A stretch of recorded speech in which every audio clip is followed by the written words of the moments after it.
সাত গোল দিয়েছে জার্মানি, গোল খেয়েছে ব্রাজিল। সেটা নিয়ে জার্মানির ভক্তদের মাথা ব্যথা নেই, যত মাথা ব্যথা যেন মেসি ভক্তদের।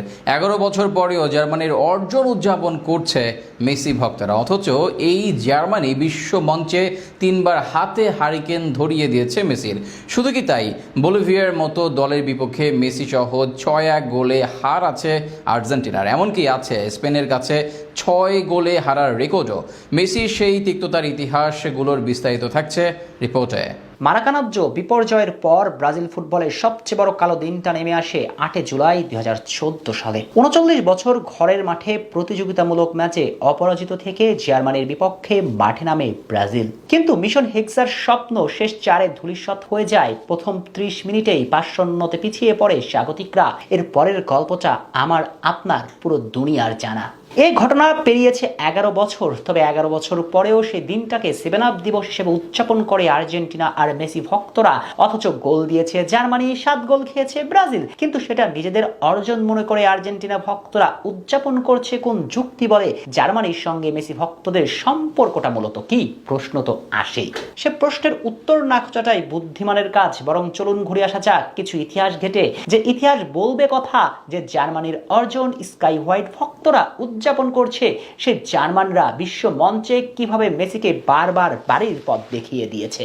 2006 সালে মেসির প্রথম বিশ্বকাপ প্ল্যান করে দিয়েছিল স্বাগতিক জার্মানি। জার্মানির কারণে মেসির ভাগ্যে জুটেছিল ভবের মা ভবানী। এরপর 2010 সালে ক্লাবের জার্সিতে উঠতে থাকা মেসিকে হাতে হারিকেন ধরে দিয়েছিল ওই জার্মানরাই। 2014 সালের ফাইনালে শোকে পাথর হয়ে যা মেসির স্বপ্নভঙ্গের গল্পটা তো এই মর্তের মানুষের জানাই আছে। অর্থাৎ ইতিহাস বলছে জার্মানির কাছে বারবার মুখ থুবড়ে পড়েছে মেসির, অথচ এই জার্মানদের অর্জন 11 বছর পর উদযাপন করে মেসি ভক্তকুল। কি হাস্যকর লাগে না? হাস্যকর গল্প এখানে শেষ নয়। এখানে ব্রাজিলের 7 গোল নিয়ে যখন এত কথা উঠেছে, তখন একটু ইতিহাসের চোখ বুলানো যাক চলুন।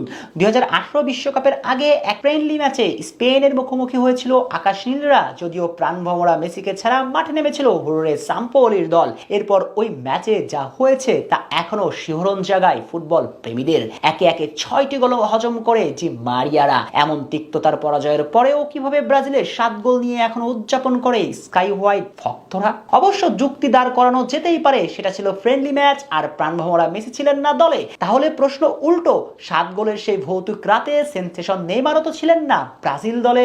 আচ্ছা, তারপরেও যেহেতু ম্যাচটা প্রতিযোগিতামূলক নয়, তাই প্রতিযোগিতামূলক ম্যাচের গল্পে ফিরে আসা যাক। আফ্রিকা বিশ্বকাপ বাছাই পর্বে মুখোমুখি আর্জেন্টিনা বনাম বলিভিয়া। ক্লাবের জার্সিতে সেই সময়টাতে স্কাই ফ্লাইং করছিলেন মেসি, ডি মারিয়া সহ আর্জেন্টিনার সব তারকারাই। কিন্তু চমক জাগানিয়া ভাবে ওই ম্যাচে দলে মেসি থাকা সত্ত্বেও নামে ভরে পিছিয়ে থাকা বলিভিয়ার পক্ষে 6 গোল হজম করেছিল আকাশ নীলরা। পুচকে বলিভিয়ার কাছে 6 গোল কনসিড করার তরতাজা স্মৃতি এখনো সবার স্মৃতিতে সজীব। তবুও কেন ব্রাজিলের 7 গোল খাওয়া নিয়ে এত মাতামাতি? অবশ্য দিন শেষে এই রাইভালারির জন্যই হয়তো ফুটবল সুন্দর। একে অপরের সঙ্গে যুক্তিতর্কে জড়িয়ে পড়ার জন্যই খেলাটার নাম হয়ে যায় ফুটবল। প্রিয় দলকে প্রাণ দিয়ে ভালোবাসতে পারা কিংবা প্রতিপক্ষের হারে স্বর্গ সুখের অনুভূতি পাওয়ার জন্যই হয়তো ফুটবল হয়ে ওঠে মোর দেন এ গেম, খেলার চেয়েও বেশি কিছু।